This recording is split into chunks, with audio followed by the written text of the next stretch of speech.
In the scriptural justice system, the highest of the high, the Most High, Yah, is the judge and jury, and the seed of Israel are his children.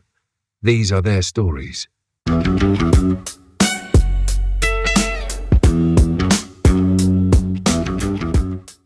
Season 1, Episode 2, The Covenant and the Curse. Bullpen Day. Banks stands before the timeline wall. Red string connects dates, locations, events. 70 AD circled in thick marker. Riley enters with an ancient-looking scroll photograph. Found it. Deuteronomy 28, the oldest complete manuscript we have. He projects it on the screen. Hebrew text fills the wall. Dead Sea Scrolls, circa 150 BCE. This isn't some medieval mistranslation. This is ancient. Banks read it. Riley, verses 15 through 68.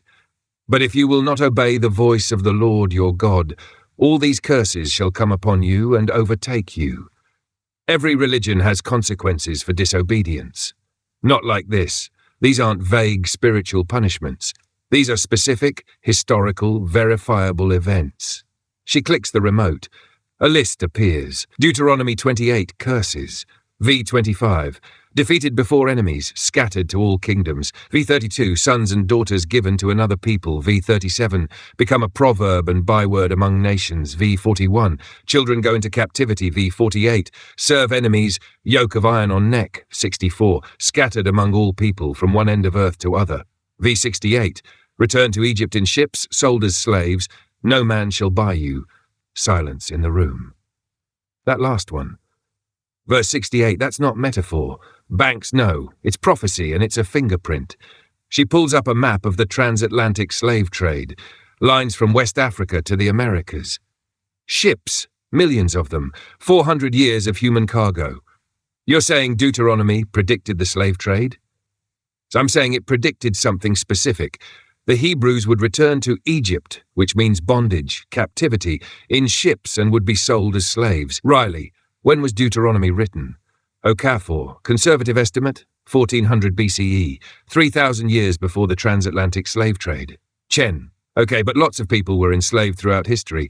Banks, not like this, not checking every single box, pull up the full list. Riley types. The projection expands. Complete curse checklist. Defeated by enemies, multiple empires, scattered to all nations, children taken away. Become a proverb byword. Tail, not the head, bottom of society. Serve enemies in iron yoke. No rest for feet, trembling heart, no homeland, constant fear. Life hang in doubt, never safe. Sold as bondmen and bondwomen, returned to Egypt by ships. No man shall buy, redeem you, no rescuer. Banks, every single one. Now tell me, what group of people checks every box? Silence. This feels like we're going somewhere big. Banks, we are. But first we establish the contract. This isn't about theology. This is about identifying a people through their historical experience. She points to verse 68 on the screen. Banks, this verse is the key. Because it narrows it down. It's not just slavery. It's slavery by ships. Back to Egypt, meaning back to the house of bondage. And when they're sold, no man shall buy you. Okafor, that phrase. No man shall buy you. Hebrew is velo yikne. No one will purchase you. Some translations say no one will buy you, as in no buyers. Riley, but there were buyers. Millions were sold. Okafor, not purchase, as in market transaction, redeem. The Hebrew concept of kinsman redeemer, someone from your family who buys you out of slavery to free you.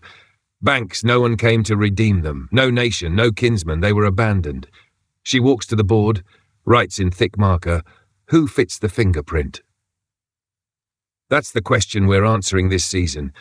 But first she circles 70 AD again. We need to track what happened to the Hebrews after Rome destroyed Jerusalem, because that's when the scattering prophecy kicks into high gear. Research Lab Day. Okafor stands before a digital display showing ancient texts. Okafor 70 AD.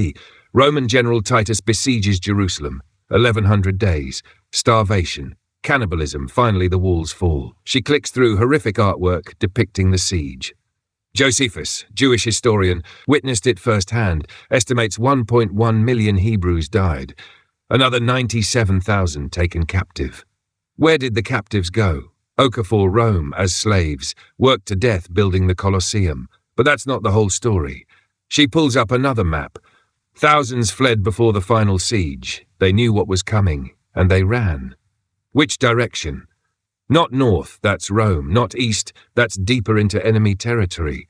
South, she traces the route down the map.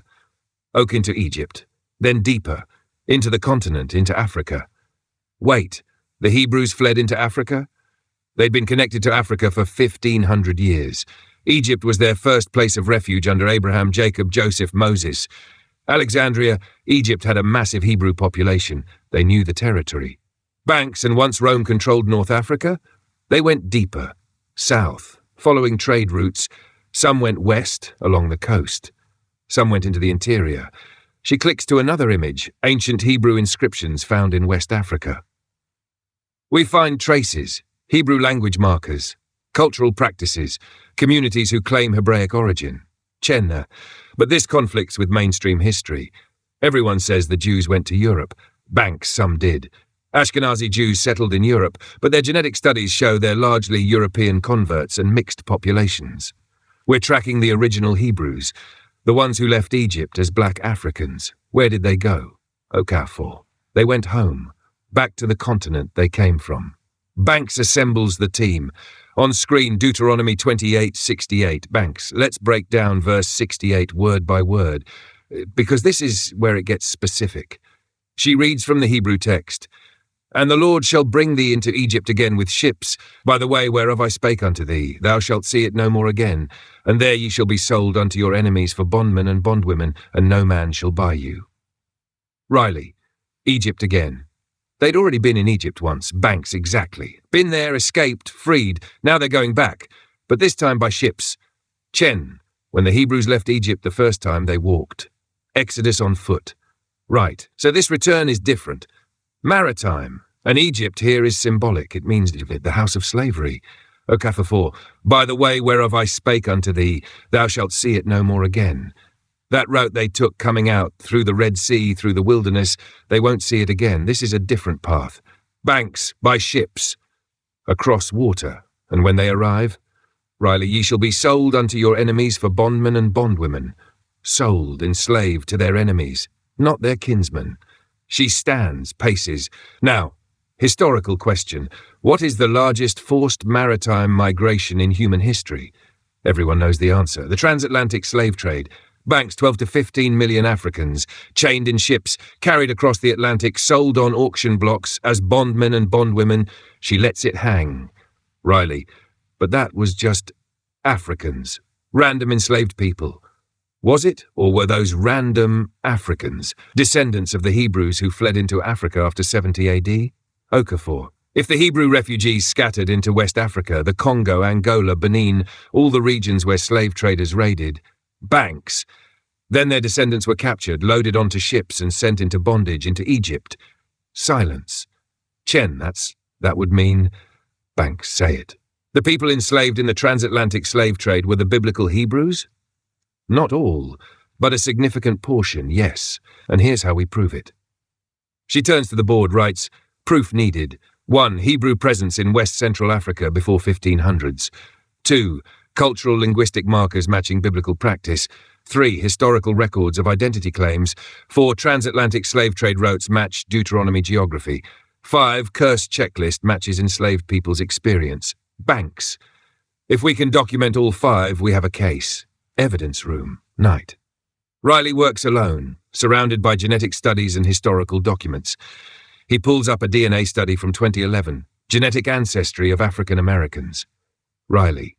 Analysis reveals that enslaved Africans brought to America came primarily from West and West Central Africa, specifically modern-day Nigeria, Ghana, Senegal, Gambia, Angola, Congo.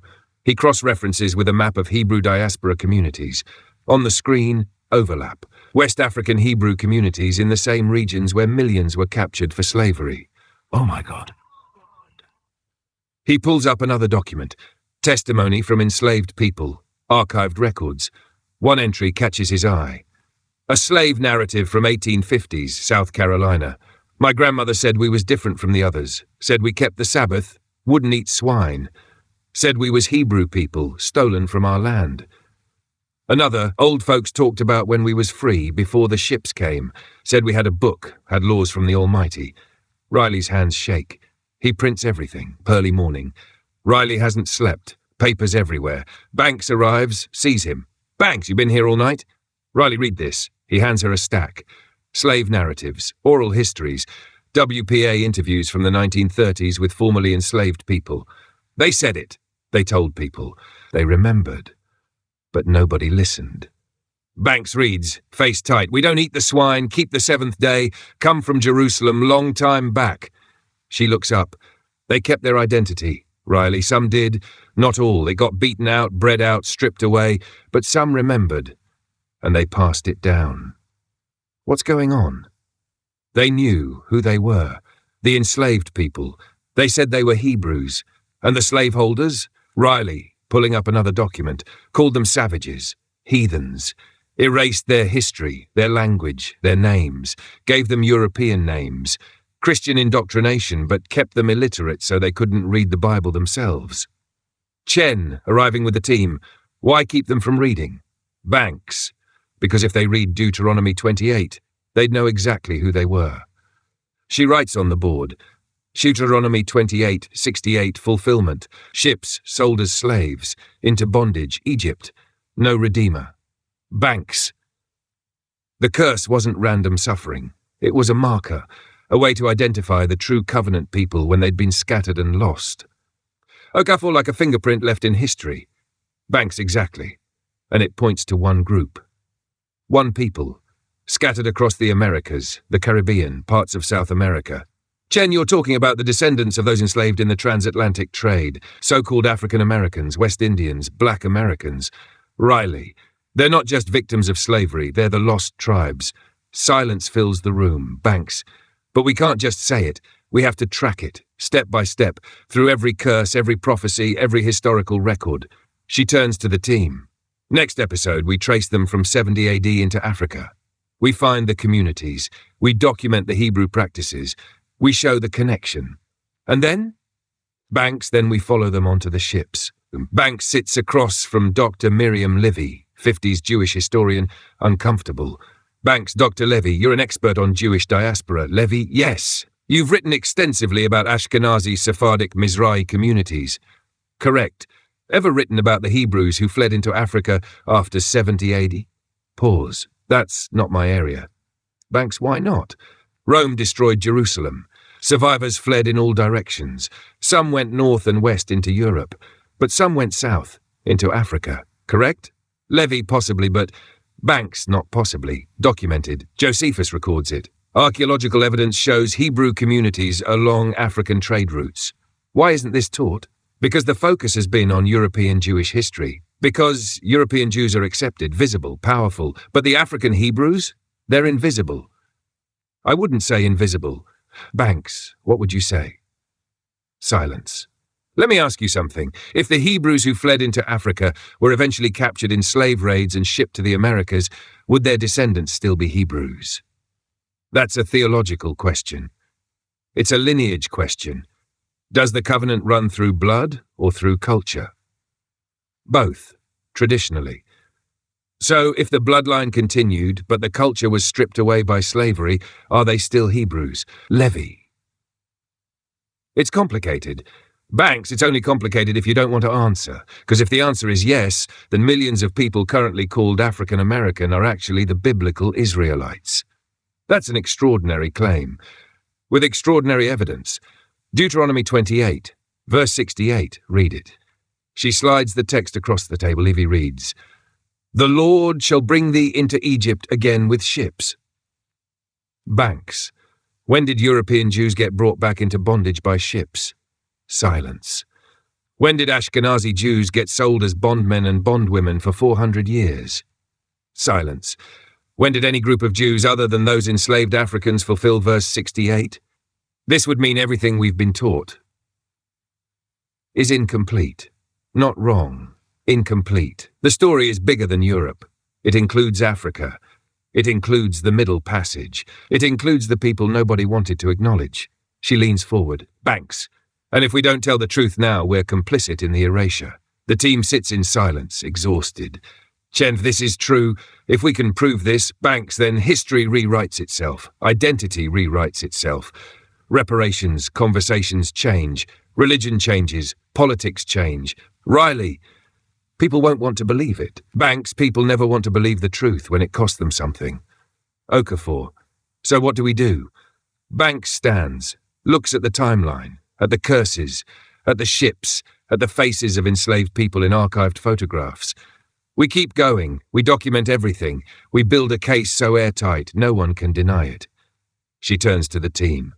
Next episode, S.A.L.T.E.D 1492. We track the Hebrew refugees through Africa. We find their communities. We show they were there. Okafor, and then the ships come for them. Banks, and then the ships come for them. Fade out.